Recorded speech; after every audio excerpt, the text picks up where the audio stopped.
Hello, and welcome to another episode of The Relationship Theory. Dimensions, you see the title? Dimensions. Hey, okay, so I have this saying where I say check your corners, sixes, and shapes. Or I believe you check your angles, your sixes, and your corners. Check your shapes, sixes, and angles. That's what I say. I mix it up from time to time, but the reason why I say that is just to remind me that there is more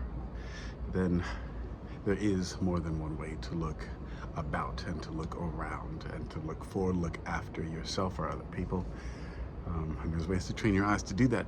And then the reason why you see the title is talking about dimensions is because I want to get into shapes. I want to get into how shapes create our world views. So my favorite thing to do is to look at two-dimensional shapes, of which, if you really think about it, other than the triangle, there is a infinite number of ways to draw two-dimensional shapes, right? So it could be a square, it could be a pentagon, a hexagon, a septagon, an octagon, an nonagon, a decagon, right, and so forth. We might not have the words for how many shapes there are, how many angles there are to a shape, but nonetheless they are there, can be represented in 2D perfectly, properly, and in ways that create this network and an effect that is effectively a web, right? It can contain things,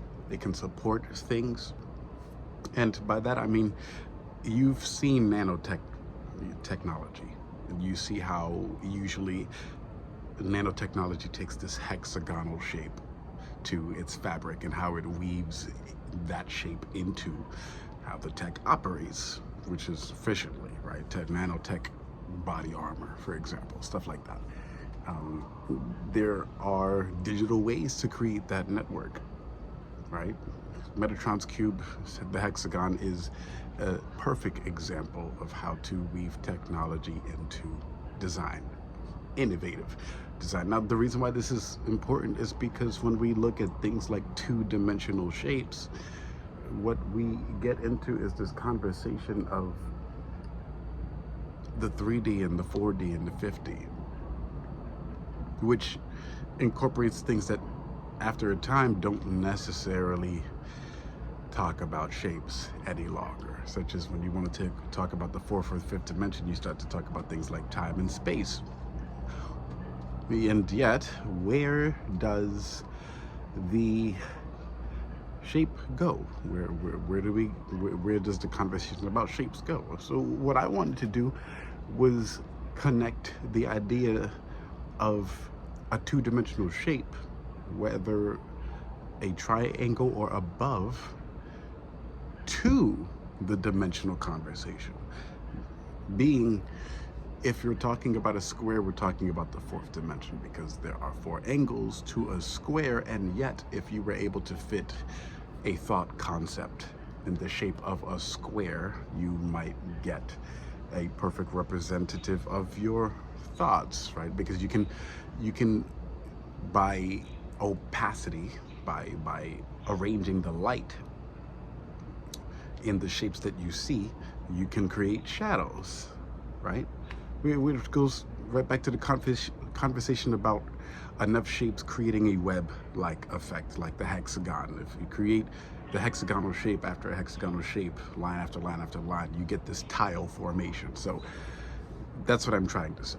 Dimensions and tile formations, when we're talking about squares, can also be, well, shapes like squares can also be connected to the third, fourth, fifth, and sixth dimension, and so on and so on. It's just that we don't have a concept that is properly connected to, say, a star. The way we draw a star, it has 5 points to it. We could say 5 angles, especially when you realize you can create shadows based off of light to create an effect where you seem like you're looking at a reverse star, or a star upside down, when really it's enough 5 angled shapes like a star that shaped by perception helps you see a reverse star, right? So that's an easy way to get into the conversation about dimensions, by the way. The way I just described it is an easy way. If you talk about a five-shaped, a five-pointed or five-angled shape like the star, you can get into the conversation about concepts that fit five angles. Like if we were talking about the senses, I could connect our senses to a five-shaped, to an angle with five shapes, and then explore the fifth dimension.